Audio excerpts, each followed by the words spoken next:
창세기 34장의 말씀에는 소위 디나 사건이라는 내용이 나옵니다.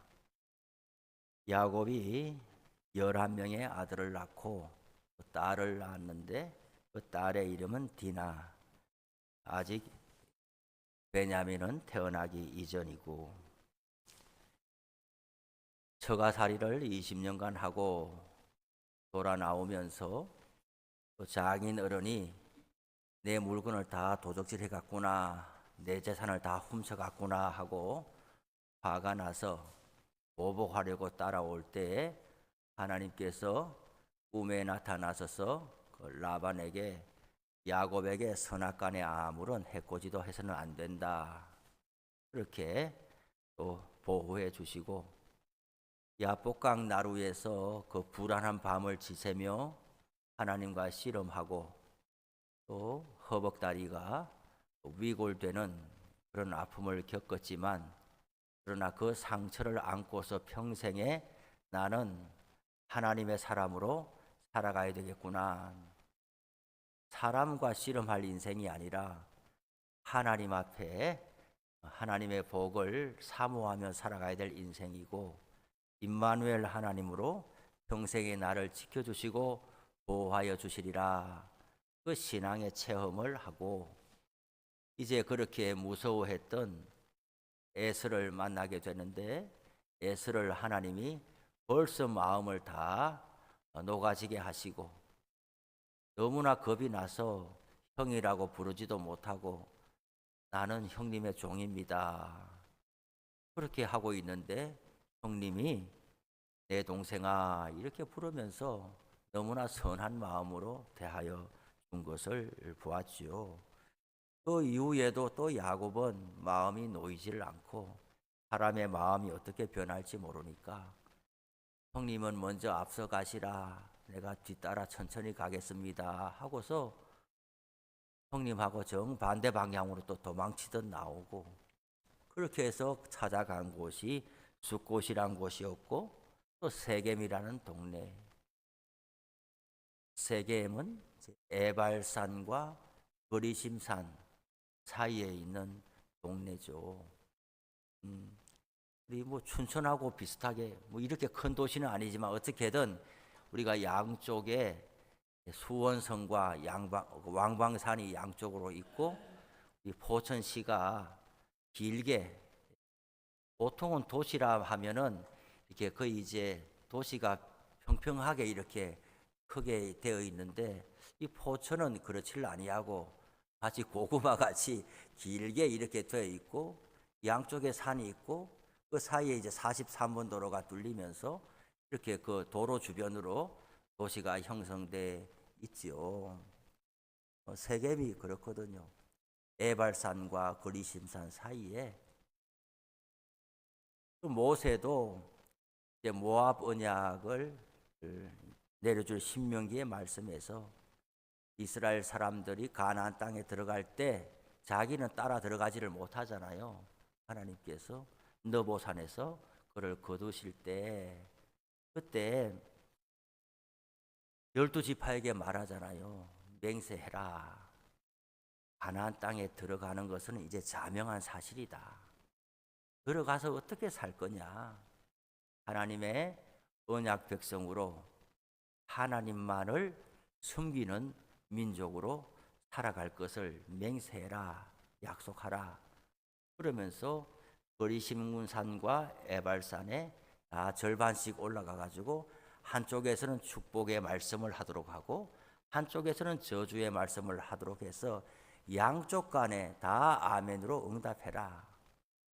하나님께 순종하면 하나님의 축복을 받을 것이고, 하나님이 이렇게 은총을 내려주셔도 이방인들처럼 우상 숭배하며 살아가면 하나님의 심판을 면치 못할 거다. 그렇게 신명기의 말씀에 축복과 저주의 단락이 이어지는 것을 보지요. 실제로 여호수아의 영도 아래 가나안 땅에 들어가서 그 언약 예식을 행하는 것을 또한 보게 돼요. 이 세겜은 이스라엘 사람들에게 아주 역사적인 땅이거든요. 아브라함 창세기 12장에 보면 아브라함이 하란 지역에서 가나안 땅으로 들어올 때에 위에서부터 쭉 내려오면서 세겜이라는 동네에 와서 제단을 쌓고 하나님 앞에 경배했던 적이 있죠. 그리고 이스라엘 역사에서도 긴 역사 동안 성지로 주목받는 곳이 있어요. 베델. 야곱이 외삼촌 집으로 도망갈 때에 밤에 돌베개하고 자다가 하나님을 만났던 그 베델, 아주 신령한 장소로. 그런데 여로보암 때에 가면 여로보암은 솔로몬의 부하였다가 나라를 이제 가로챈 사람이잖아요. 북이스라엘을 처음으로 이제 시작한 사람이 여로보암이잖아요. 솔로몬의 아들은 르호보암인데 여로보암이 사람들의 마음을 이제 가로채는 것이죠. 그러면서 예루살렘까지 갈 거 뭐 있냐? 베델에다가 송아지 형상을 만들어 놓고 여기서 제사에도 하나님이 다 받으신다. 사람마다 뭔가 인생에 혹은 역사적으로 중요한 시기에 찾아가는 그런 의미 있는 장소들이 있는데 세겜이 그 중에 하나거든요. 아브라함이 제단을 쌓았던 곳이고 또 야곱이 돌아와서 거주했던 곳이고 여기서 야곱 가정에 큰 시험과 환란이 일어난 곳이 세겜이죠. 세겜도 그 당시의 도시였어요. 여리고가 그 당시의 도시였고 헤브론이 그 당시의 고대 시대의 도시였던 것처럼 세겜도 당시에 사람들이 살고 있던 도시였는데 여기에 야곱이 이제 거주하기 시작하면서 하나님의 약속을 점점 잃어버리고 있는 거죠. 형 에서를 무사히 이제 지나가면서 야곱은 어디로 가야 될 것인가? 베델로 올라가서 자기가 서원했잖아요. 하나님 앞에.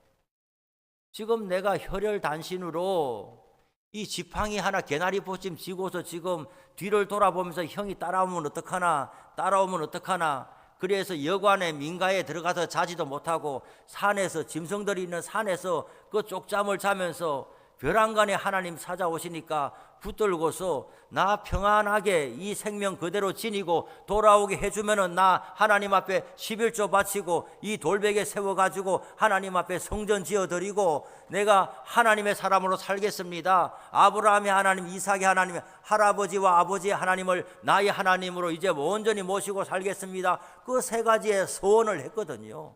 사람이 급한 일을 만날 때 서원하고 막 약속하지만은 그 일이 지나가고 나면은 그만 또 언제 그랬냐 다 잊어버리는데 사람이 위기를 만나면은 정신이 번쩍 들면서 내가 하나님 앞에 다시 돌아가고 회복해야 될 지점이 어디 있는가 살피게 되는 것이죠. 야곱은 세겜의 지역에 가서 거기서 아예 살려고 작정을 하고 땅도 샀어요. 세겜의 아버지 하몰, 그 세겜 지역 마을의 추장인데 그 아버지 하몰한테 백크시타에 돈을 주고 땅을 샀으니 이제 거기서 아예 눌러 앉아 살 생각을 하는 거거든요.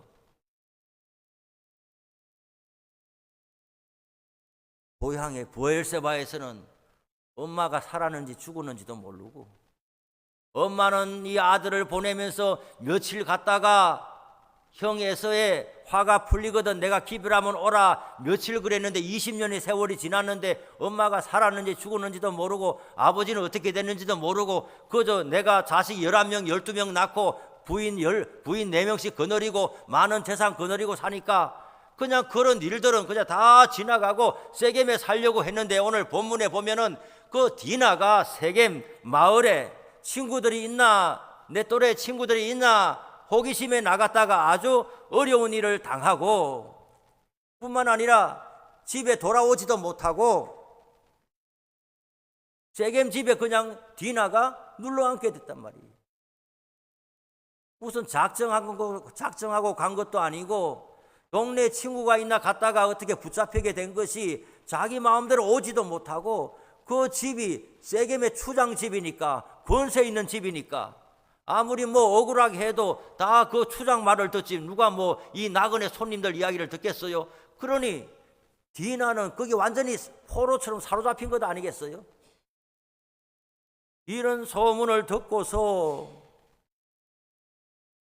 세겜과 그 아버지 하몰이 부자지간에 야곱을 찾아와 가지고 당신 딸이 우리 집에 있는데 우리 딸이 당신 딸을 너무 사랑하고 연애하니까 우리 사돈 맺자 그렇게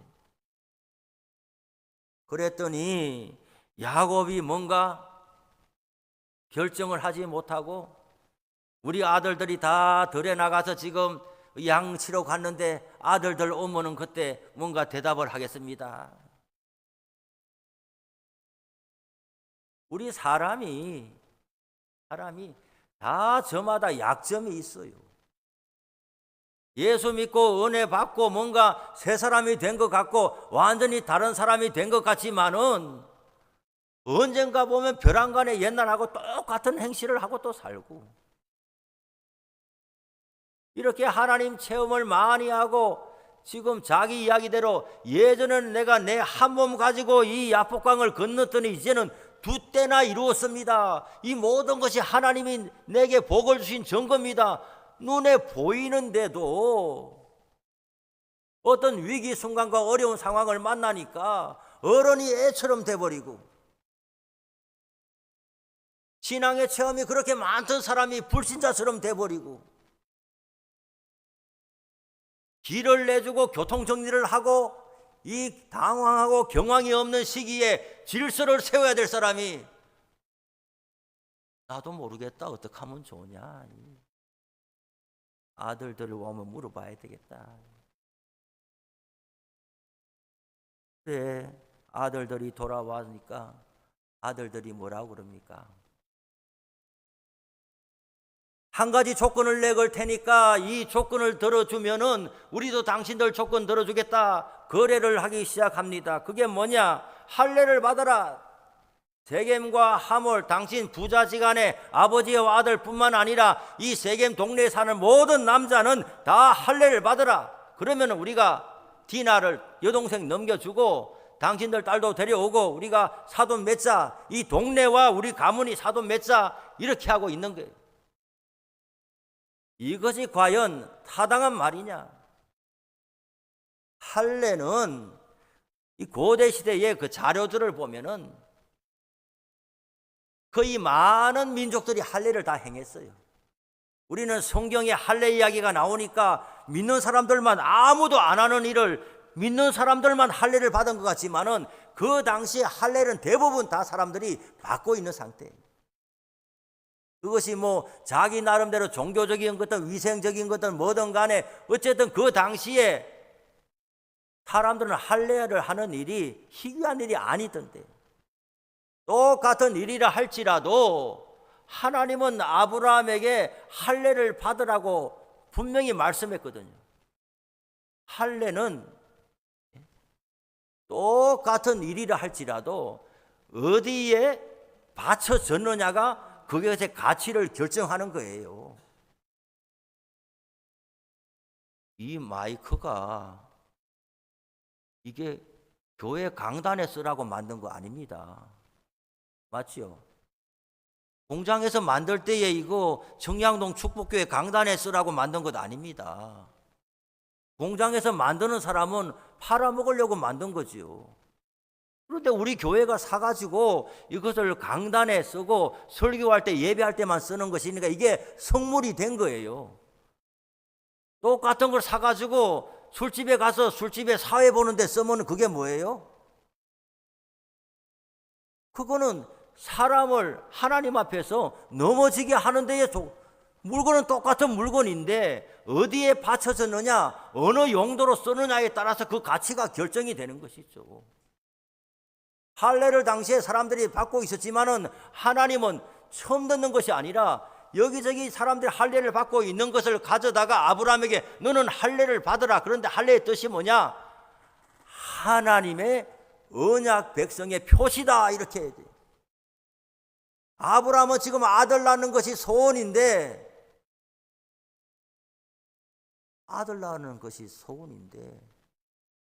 몸에다가 상처를 내면 어떻게 되겠냐고요.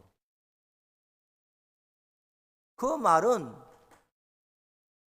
너는 이제 앞으로 낳게 될 아이들이, 네 자손들이 그 사람이 태어나서 결혼하기 마련이고 결혼하면 자식 낳기 마련이고 그렇게 살다가 한 인생 살고 죽는다 이게 아니고 너는 어떤 인간적이고 자연적인 방법으로 애를 낳았다 할지라도 그 애는 하나님이 생명 주신 것을 받으라 이거예요. 똑같은 일이라 할지라도 어떤 신앙 고백을 담고 받아들이느냐가 그것이 그 사람의 가치와 하나님 앞에 인생을 결정지어가는 거예요. 오늘 우리가 주일날 이렇게 예배 나왔지만 아이고 오늘 또 일요일 됐네 가서 예배 드리는 거 예배 1시간 빨리 보고 나와야 되겠다 뭐 이런 마음을 가질 수도 있고 우리가 신앙 고백하기를 하나님 아버지 오늘도 우리에게 건강 주시고 힘 주시고 가정에서 우리 자식들한테 급한 전화 오지 않고 직장에 뭐 불이 났다거나 사무실에 큰일 당하지 아니하고 온전히 하루 내가 정한 시간에 와서 예배 드릴 수 있는 것은 하나님의 은혜입니다. 모든 여건과 형편을 내가 오늘 아침에 나와서 예배 마치고 집에 갈 때까지 내가 왔지 뭐 이렇게 생각하지 아니하고 하나님이 인도해 주셨습니다. 하나님이 보호해 주셨습니다. 오늘도 예배 잘 드리고 맡은 대로 감당하고 봉사하고 오늘 하루 주일을 지켜 하시니 감사합니다. 모든 것을 하나님의 은혜로 받아들이는 신앙 고백과 행실은 똑같지만은 그 내용은 전혀 다르거든요. 할례를 받을 때에 아브라함은 그런 모습으로 할례를 받았고 이후에 낳는 자식들은 하나님이 생명 주신 자식들이니까 그저 내 아들이기도 하지만은 하나님의 믿음의 언약 백성으로서 신앙 지도를 잘 해야만 한다. 이것이 아브라함의 사명이었거든요. 그러니 할례를 아무렇게나 말해서는 안 되는 거예요. 누가? 세상 사람들은 야 할례 받는 것이 좋아 위생적으로도 좋고 이렇게 말할지 모르지만 적어도 아브라함의 자손들은 야 할례 좀 받았지 이렇게 말해서는 안 되는 거예요. 이 말을 엄중하게 받고 지켜야 되는 거예요. 그런데 지금 야곱의 아들들은 뭐라고 하느냐면 이 동네 사람 다 할례 받으면 우리가 사돈 맺을게. 신앙을 개인적인 이해관계에 거래의 조건으로 내밀기 시작하는 이 모습이 야곱의 집안에 지금 일어나고 있는 것이죠. 그리고 이 사람들은 정말 그 말이 진짜인 줄 알고 우리 모두가 할례 받자. 하몰과 그의 아들 세겜은 자기들의 본 속셈은 디나를 데려올 속셈인데 마을 사람들한테 가서는 뭐라고 하느냐면은 지금 야곱 식구들이 지금 언젠가 우리 마을에 와 있는데 큰 부자잖아. 우리가 저 재산 다 먹어야 되지 않겠어? 그럼 일단은 가까이 지내야 돼. 저들이 아무리 큰 부자라 하지만은 우리는 여기 본토인이고 우리의 기반이 다 여기 있는 사람이고 저들은 나그네로 들어와 있으니까 우리가 우선 저들이 하는 이야기를 잘 듣고 사돈 관계가 되고 나서 야금야금 다 먹어치우자 이런 속셈을 가지고 경제적인 거래를 하니까 그 세겜 지역에 있는 사람들이 그러자 그러면 우리가 그래 하자 우리에게 도움되는 일이구나 하고 모두 할례를 다 받아 속고 속이는 일이 벌어지고 있는 거죠.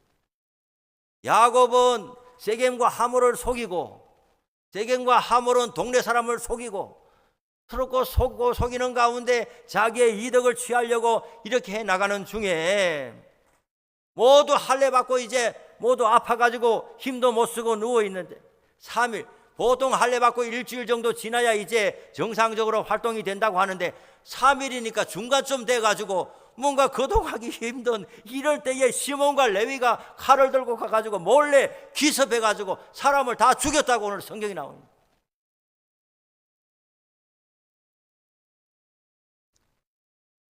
한 사람 우리에게 한 사람의 손해를 당해서 내가 받은 대로 한 사람의 안갚음을 해도 하나님의 백성에게 합당치 않다. 라고 성경이 일관되게 이야기하는 것인데, 디나 사건이 불행한 사건이지만 그 사건을 빌미로 동네 사람을 다 죽이는 이 일이, 그리고 저항할 수도 없는 밤에 몰래 아파서 누워있는 사람들에게 칼로 다 죽여버리는 이 일이 야곱의 아들들이 한 일이란 말이죠. 뿐만 아니라 그 부인들을 다 잡아왔다고 돼 있어요. 뿐만 아니라 그 재산을 다 빼앗아 왔다, 노력해 왔다 그랬어요. 10분 우리가 이해해서 그런 일을 당하고 가만히 있을 사람이 누가 있냐? 10분 이해. 그런데 그 재산을 왜 훔쳐오냐 말이요. 그 집의 부인들은 왜 다 잡아오냐 말이죠. 하나님의 사람들이 완전히 강도와 도둑대처럼 돼버린 것 아니겠어요? 뿐만 아니라 야곱이 이제까지 아무 소리도 못하고 있다가 아들들이 가서 세겜 사람들 죽이고 부인들 다 잡아오고 막 재산들 훔쳐오고 이런 것을 보니까 야곱이 처음으로 한 말이 뭐라고 그랬어요? 시몬과 레위에게 너희가 내게 화를 끼쳤다는 거예요. 지금 이 가족이 운명 공동체잖아요. 객지에 와가지고 지금 디나가 어려운 일을 당하고 어떻게 이 일을 지금 해결해 나가야 되는데, 이 34장 본문에서 하나님이란 말이 한 번도 안 나와요. 하나님이란 말이 한 번도 안 나와요. 하나님의 사람이 어떤 어려운 일을 당했을 때에 하나님 아버지 어찌하면 좋겠습니까? 기도 한마디 안 했다는 거예요.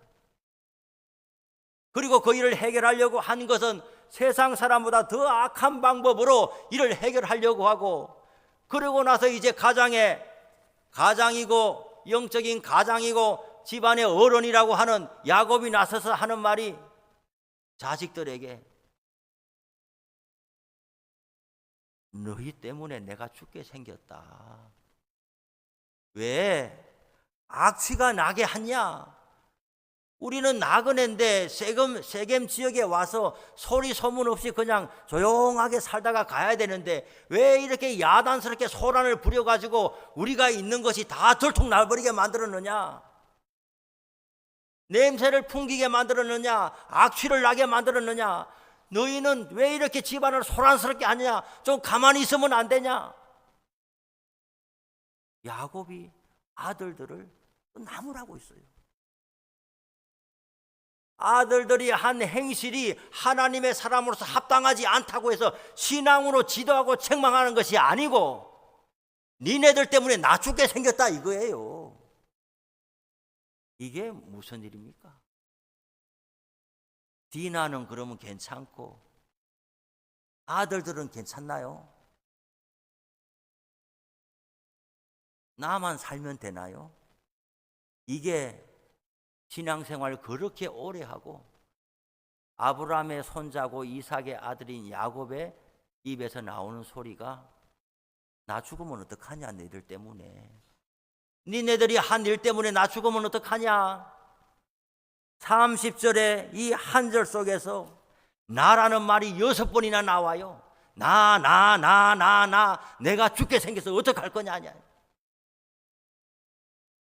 31절에 가니까 아들들이 대들잖아요. 그가 우리 누이를 창녀같이 대우함이 옳습니까? 아버지 그러면 가만히 있는 게 잘하는 겁니까? 아버지가 잘 알면 아버지가 우리를 가르치든지 아버지가 길을 내주든지, 그러면 우리가 이렇게 나름대로 우리 누이 동생의 원한을 갚기 위해서 뭔가 모의하고 우리가 이게 쉬운 일인 줄 압니까? 우리도 용기를 내서 죽기 살기로 우리가 우리 가정을 지키려고 했는데 이것이 합당치 않으면 아버지가 말리든지 못하게 하든지, 가만히 있다가 일이 다 벌어지고 나니까 와가지고 너희 때문에 나 곤란하게 됐어. 왜 그랬어? 그럼 아버지가 하는 일은 잘한 겁니까? 야곱은 아무 말이 없어요. 오늘 이 성경을 읽으면서 우리는 때로는 흥분하고 평생 하나님 믿으면서 체험이 이토록 많은 사람의 노년이 이럴 수가 있나? 자료들을 보면은 이때 야곱의 나이가 한 100세 정도 된 것으로 보이거든요. 147세까지 살았는데, 그러면은 인간적으로도 산전수전 다 겪고 신앙 체험도 무지하게 많고, 이제 지금 아들들은 아버지 어찌 예수 믿으면 됩니까? 어찌 신앙생활을 하면 됩니까? 이제 아버지한테 남은 몇 날 동안 이제 신앙을 배워야 될 그런 때인데, 야곱의 모습은 전혀 다른 모습을 보이고 있습니다. 이것이 우리 인간의 모습이라는 거예요. 뭔가 위급한 일이 나고 시험 환난을 당할 때에 더 하나님 앞에 엎드리는 것이 아니라 예전의 인간의 연약한 모습으로 다시 거꾸로 돌아가 버리고, 그런 모습이 우리 가운데 있죠. 그런데 이런 야곱을 보고서도 하나님이 포기하지 않으시는 거죠. 왜? 아브라함에게 우선 언약을 맺으셨기 때문이죠. 그 자손들이 어떤 부족한 모습이 있어도 고쳐갖고 쓸지언정 하나님이 취소하지는 않는 거예요. 솔로몬이 40년 통치하면서 앞에 20년 안쪽에 초창기에 조금 하나님 앞에 선한 모습이 있었지, 뒤에 절반 이상은 솔로몬 때문에 나라가 그렇게 망가졌거든. 그래도 하나님은 솔로몬을 40년 꼭 채우도록 남겨주셨거든. 가르치고 해가지고. 우리의 신앙생활의 이 여정도 끝나야 끝나는 거예요. 얼마나 많은 신앙의 체험이 있어도 우리가 이 땅을 떠나고 하나님 앞에 부름 받을 때에 끝나는 거예요. 누구 하나 장담할 수 있는 사람이 없고, 하나님께서 우리를 붙들어 주지 아니하면은 우리는 이렇게 넘어지고 일어서기를 반복하는 것입니다.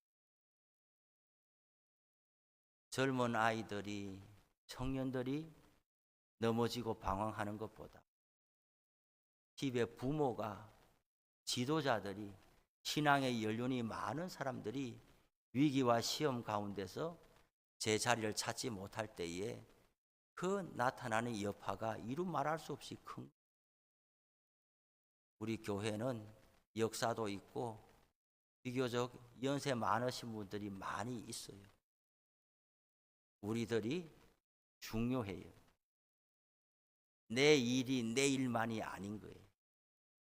우리 교회의 일이 우리 교회 한 교회만의 일이 아닌 거예요. 가까이는 우리의 자식들이 보고 있고, 젊은 세대들이 보고 있고, 또 다른 세상에서 보고 있는 것이죠. 연약해지고 넘어지기 쉬운 인생인데 우리가 언제나 하나님 앞에 겸비하면서 살아가야 될 것이 부족한 인생들인 거예요. 사순절 기간에 경건 훈련에도 더 힘쓰시고 우리 리더를 통하여 좋은 영향이, 오늘 다윗처럼 그 한 사람의 일이 공동체 전체를, 분위기를 쇄신하고 일으켜 세우는 그런 일에 우리가 쓰임받는 사람이 되고 그런 교회가 되어야 될 줄로 압니다. 기도합시다. 아버지 하나님 감사합니다. 오늘 오후 찬양 예배에도 야곱의 집안에 일어나는 일을 보면서 어찌 이럴 수 있나 싶지만 그것이 우리의 모습이고 죄인된 인간의 이 세상에서 살아가는 모습인 것을 고백합니다. 주여, 우리들을 붙들어 주시옵소서. 하나님의 사람으로 살아가도록 돌보아 주시고 책임져 주시고 주의 십자가 아래 오늘 우리가 서게 하여 주옵소서. 예수님의 이름으로 기도합니다. 456장 찬송합니다.